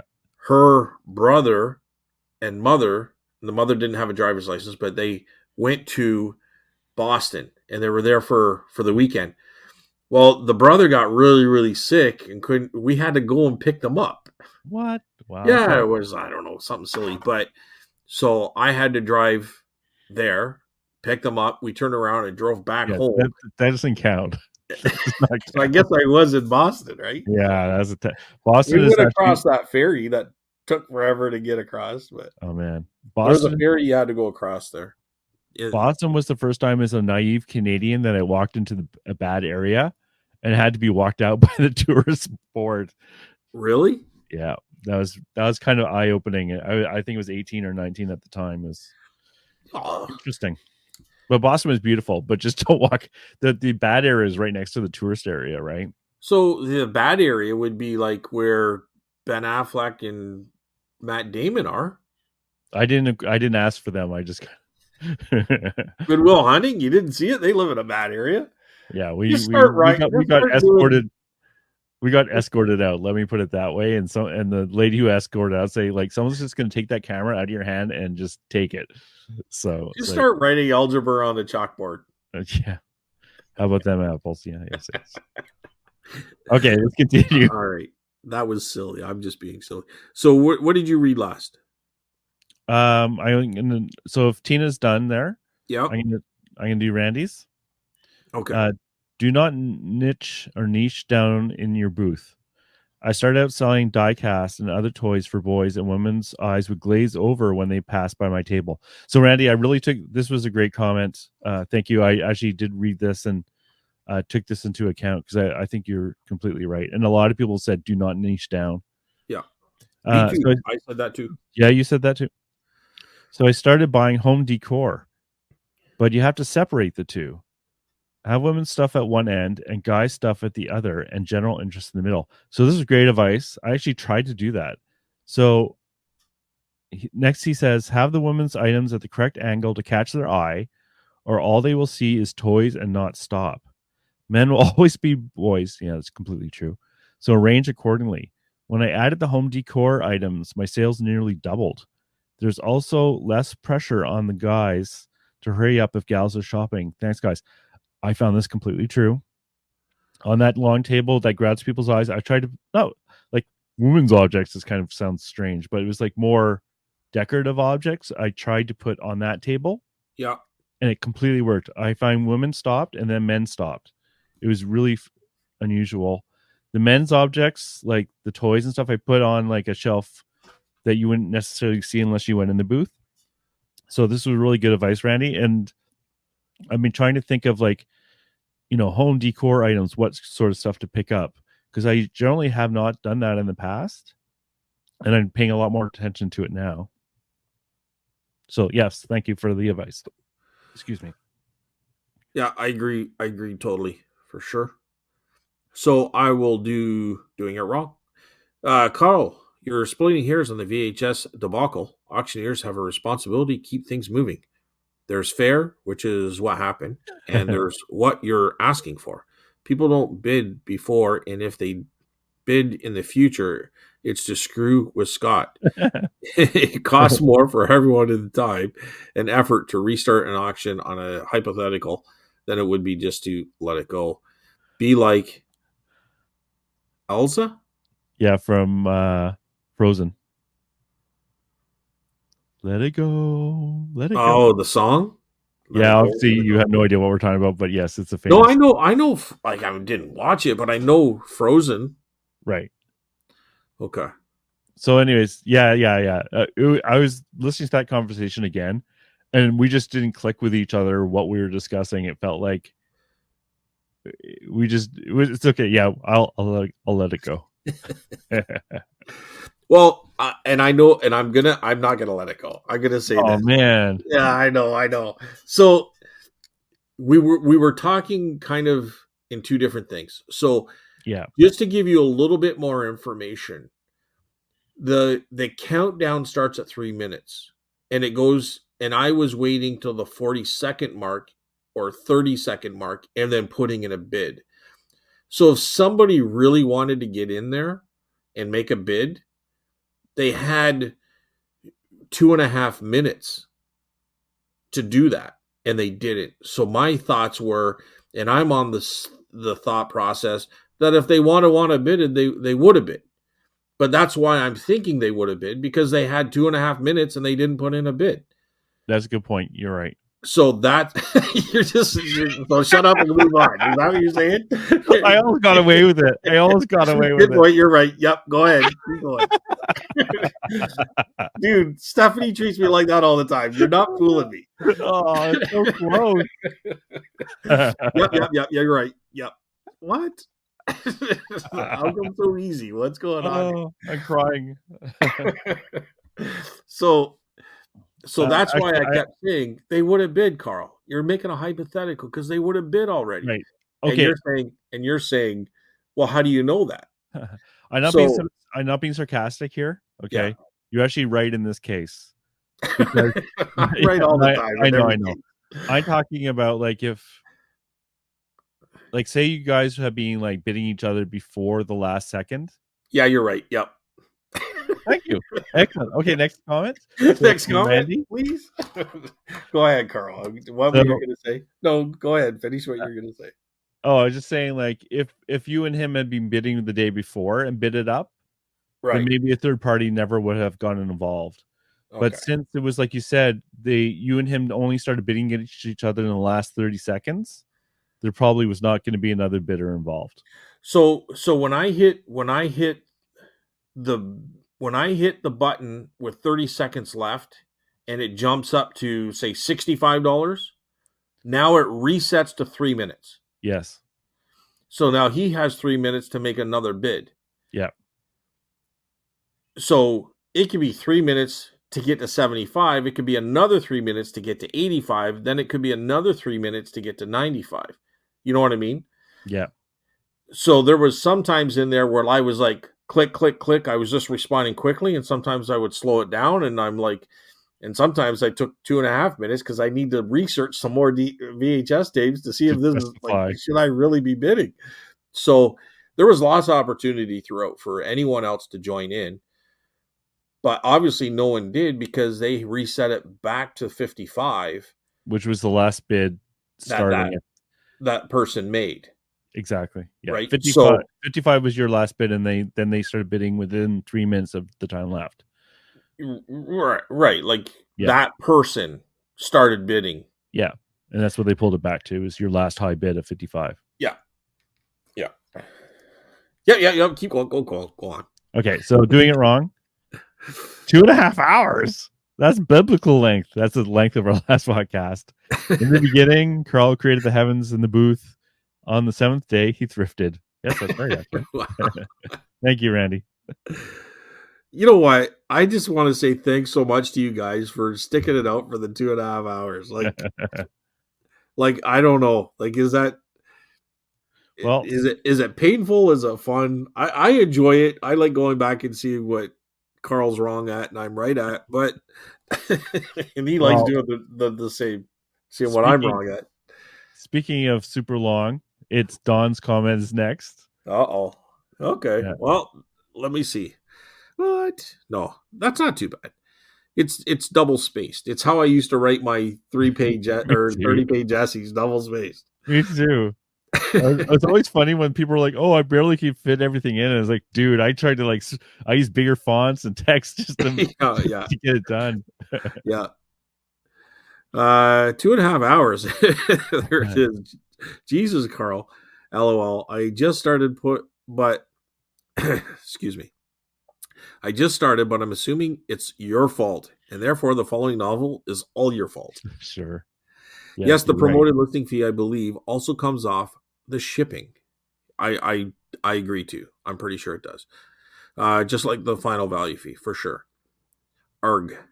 Yeah, they have to do that, otherwise people will abuse it. Like, we know that. Yeah. Oh, yeah.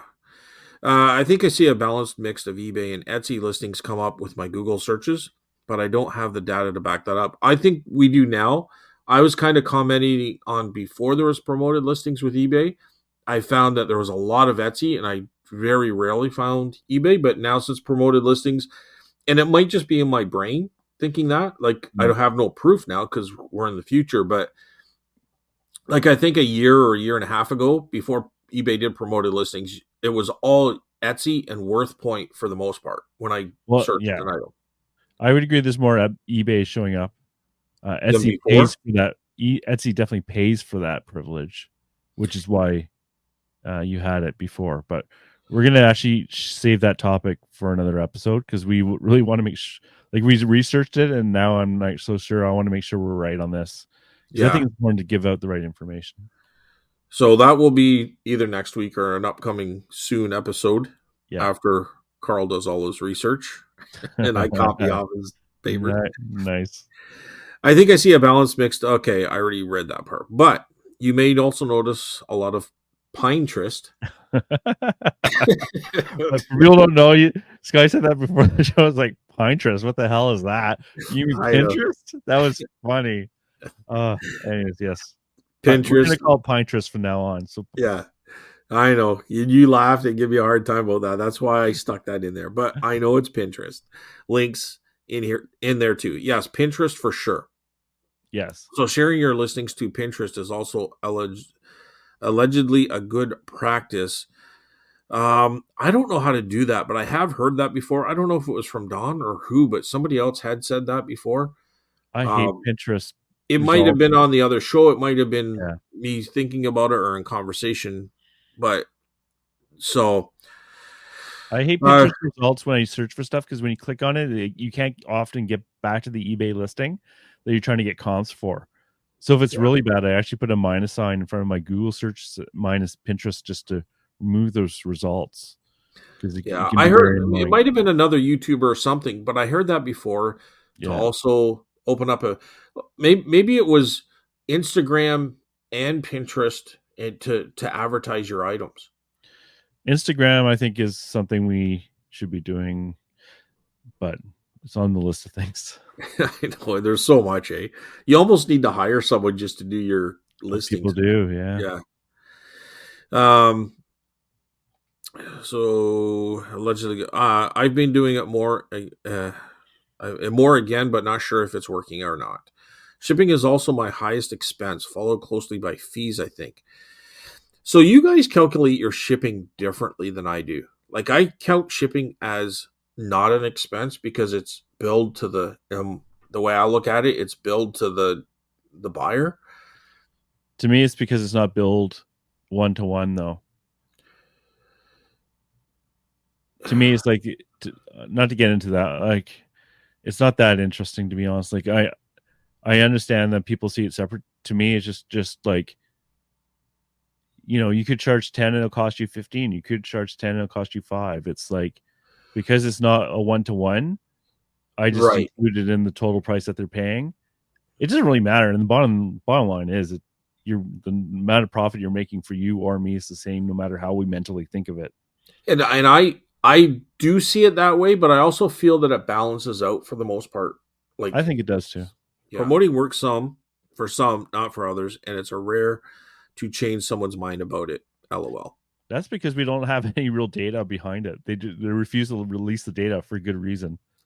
You know what I do know though? Like I'll see promoted listings, your item sold for promoted listings, and I'm kind of like, I don't know if that's true or not. Like, are you just saying it sold promoted listings? I don't. No, I think it's true. I think they get big trouble if they sell you a service and then they lie about the service. I don't think Well, or we is would do it that. this? Like we had a really good month, so we can like not put so many promoted listings charges on people, or No, no, we got to we make do our that. investors happy because this month was not so good, so we need to like. No.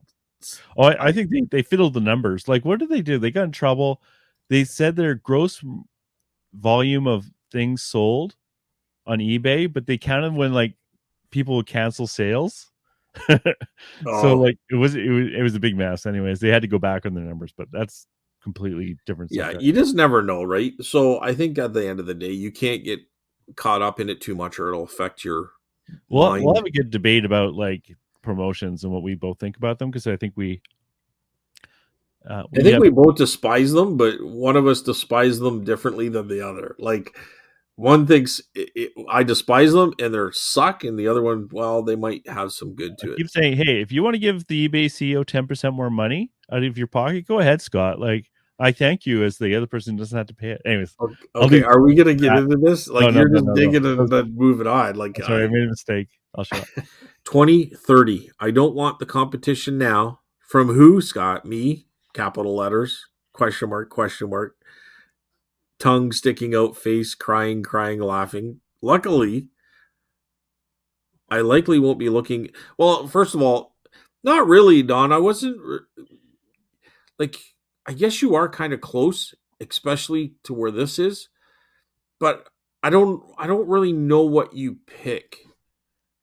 But I know there are people that listen that I don't want competitors. But if you pick like I do or the items that I do, you're definitely in that category for sure.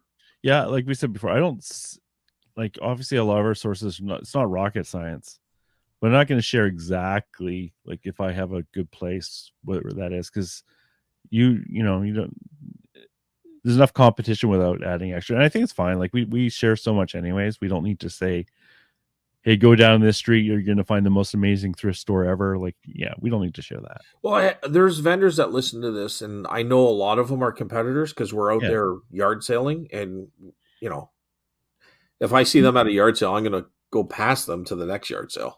And You it's know, not rocket science. It's like there's auctions, there's garage sales, there's estate sales, yeah. there's thrift stores. It's like, there's private picks. Like, it's not like there's any secrets general But like that. I'd really like to know what Don picks. Like what items. Like She does a ephemera lot is of one of them, ephemera, but is right? it just ephemera? No, it's not just ephemera. Like we got in trouble for this before. Remember when I said, "Oh, Yeah, that's true.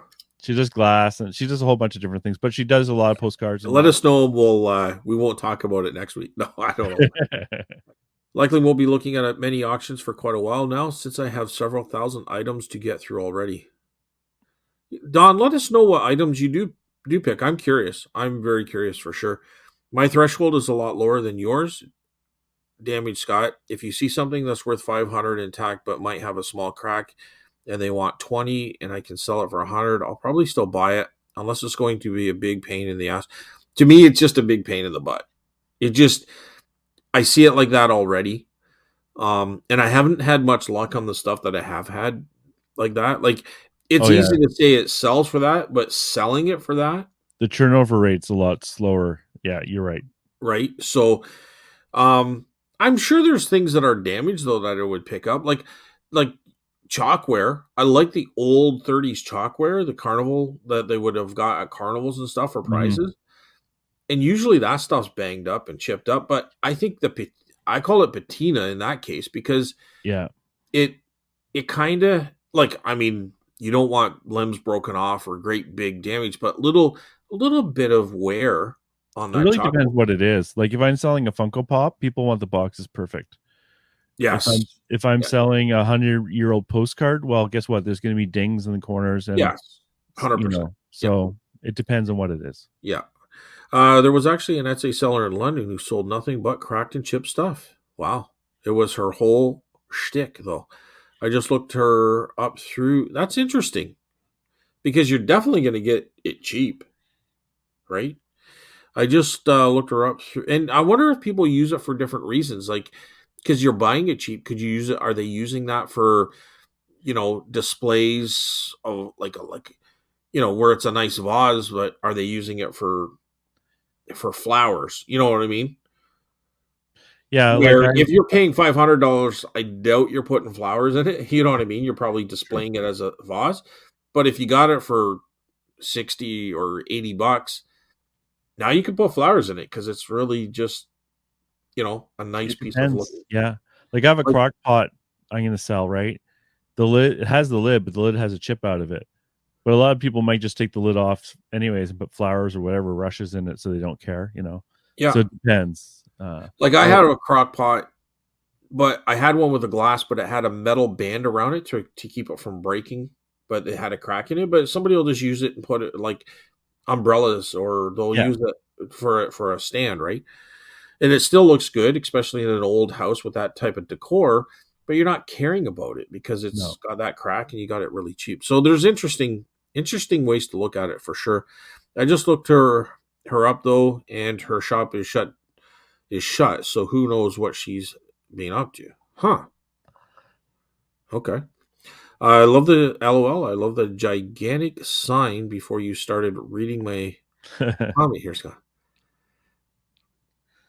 What's that? What's that one? What's Because that? it was so long, you went, Oh, okay, let's get sigh.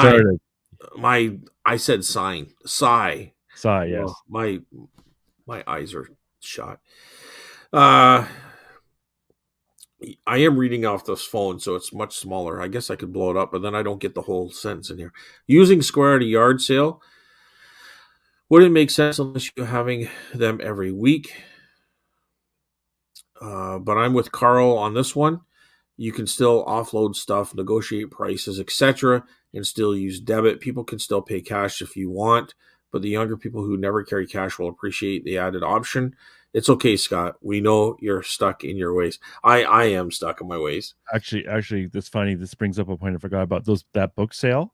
Yeah. The guy wanted to do e-transfer, but I said I can't. And I thought for a while, I thought he wasn't coming back. So I could have lost that $120 sale by not having You're square because you don't have yeah. internet there. And he was younger, younger, under 30 or around 30. So like, I think, not to get back into the argument, but I think the next generation really wants to use tap. Yeah. And But I he came understand back. He came back, right? he did come back, but I could have lost that sale. Yeah. So could have, would have. Hypothetical. yes, you're right. But yeah, like I don't mind getting credit because then I can use that to pay my credit card bill and stuff. So anyways. Yeah, cash is king. Cash is king.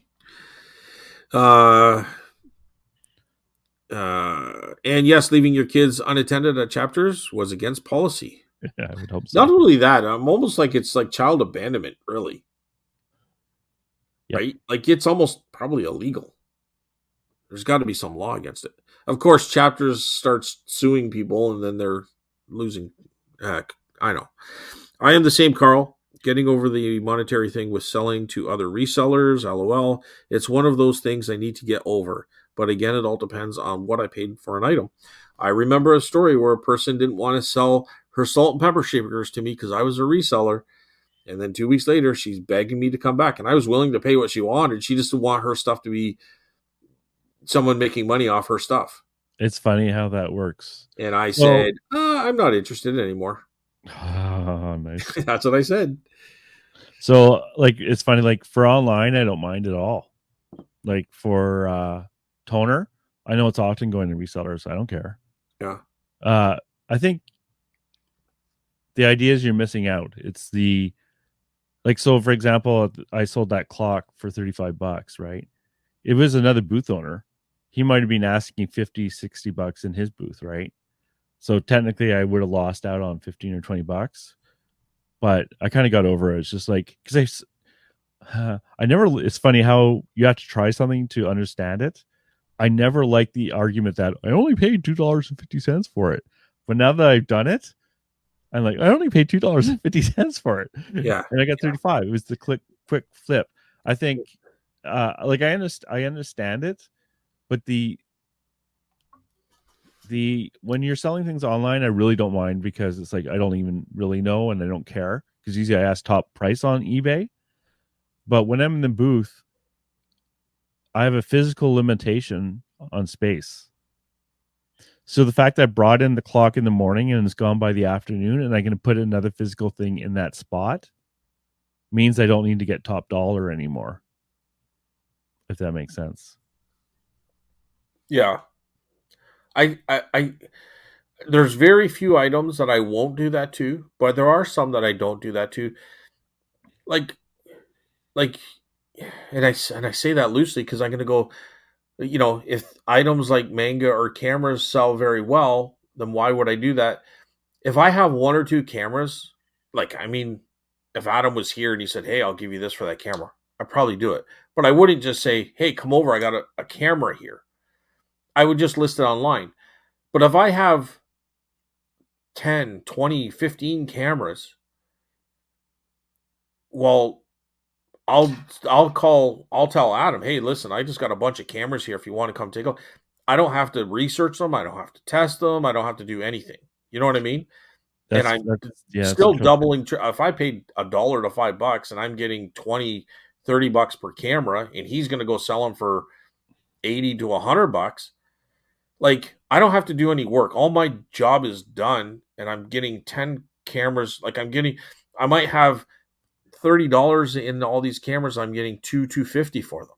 You know what I mean? And they're out of your house, and you don't have. They're out of my house and out of my hair. Adam doesn't. Maybe he didn't go out because he had Johnny that weekend, or he didn't find any cameras, and that's his main shtick.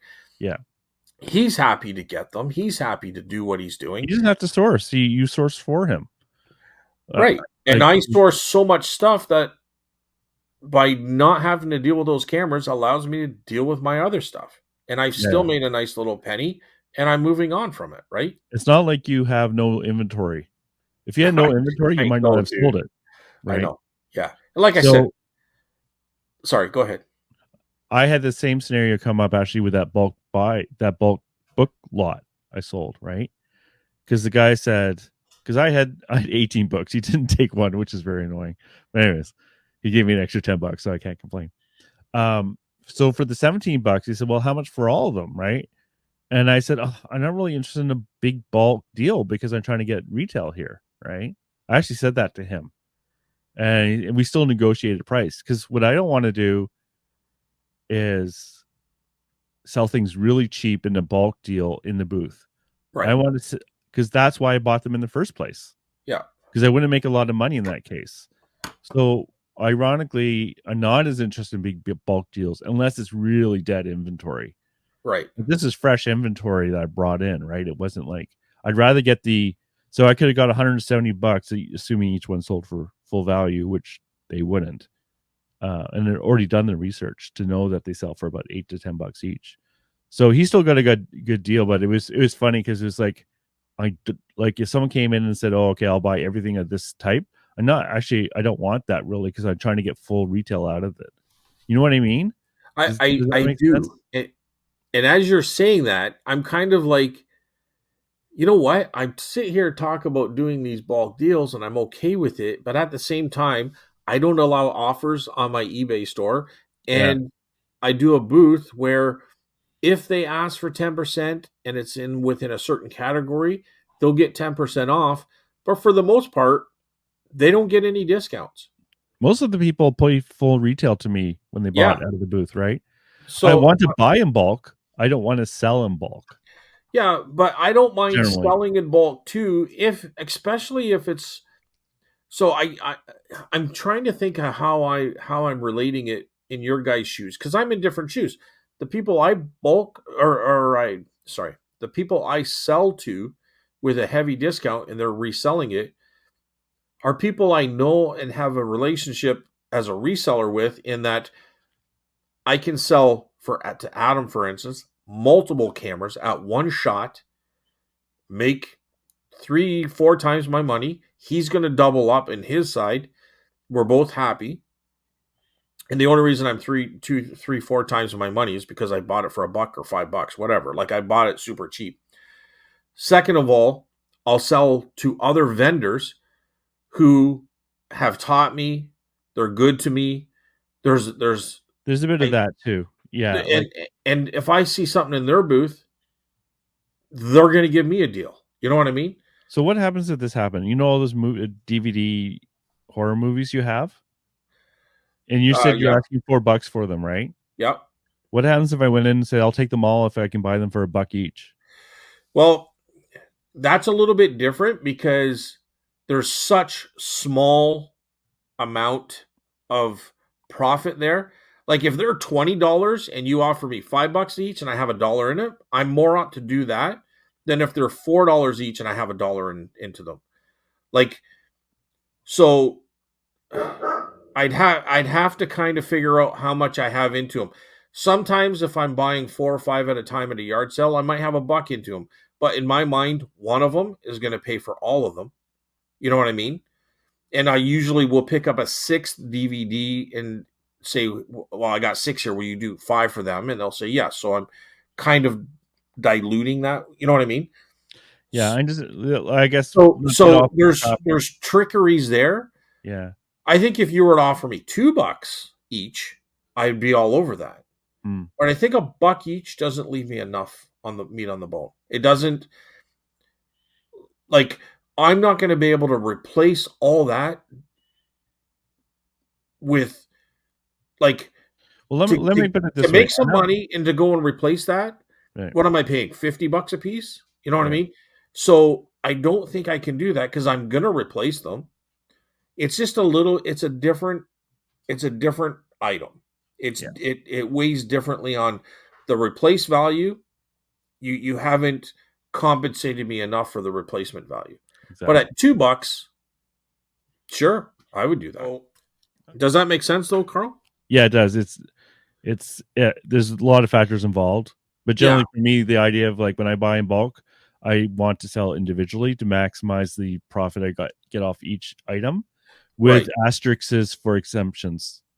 Like in this case, the books, I was happy to get rid of them and go on with my life. But Sometimes I really don't want to do that. It depends, of course, on what I'm offered, right? Like, and But this it's week not was like I close enough. bought those DVDs in a one bulk buy. Like I might have bought 100 in one bulk buy, but I might have bought 10 in a different bulk buy, like a different Yeah, buy. You know what I mean? yeah. So probably if it really averages it out, I'm looking at maybe 30 cents per DVD is what I have into them. I guess it depends on how quickly you're selling too. Like if they're flying out like hotcakes, then you're not really there's not really Right. much of incentive to bulk sell them, right? And that's another thing too. And they're easy to deal with. You slap a sticker on them and put them in a drop them in a box, And you're done. and I'm done. Yeah. So yeah, 100%. But if you want to come by and pick them up for $2 a piece, I'd Oh, be willing to do thanks, man. that. Okay. Uh, I am with Carl. We're getting over the monetary thing and selling to other resellers. It's one of those things I need to put. Okay, so I already read that. Depends on what you paid for the item. If another reseller offered me something over what I paid for it, then it's theirs. At least, definitely have to be more than what you paid for it. At least that's what I need to tell myself. Although I also don't run into the scenario very often either. So it's a learning curve. Yeah, I don't run into that very often. It just I advertise it when I do, especially with Adam, because then he comes or turns around and talks about it too.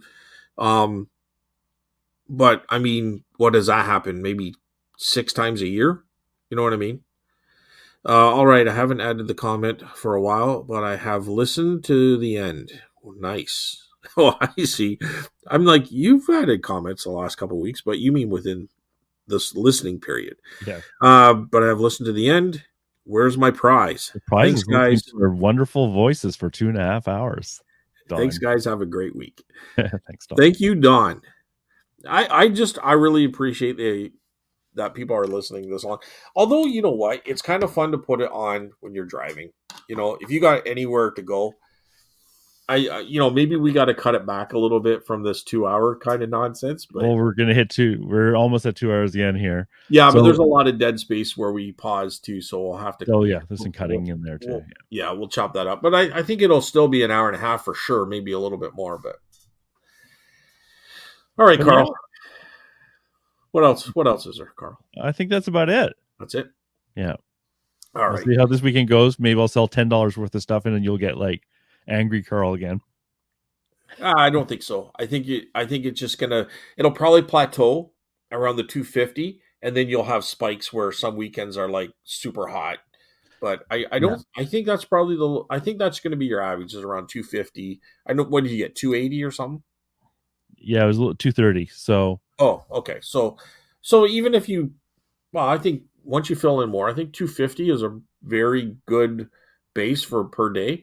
But I think you're going to get spikes. You might even get days where you get like $500. You might even double. yeah, if the big stuff sells, it really distorts the. Yeah. But anyways, we'll find out.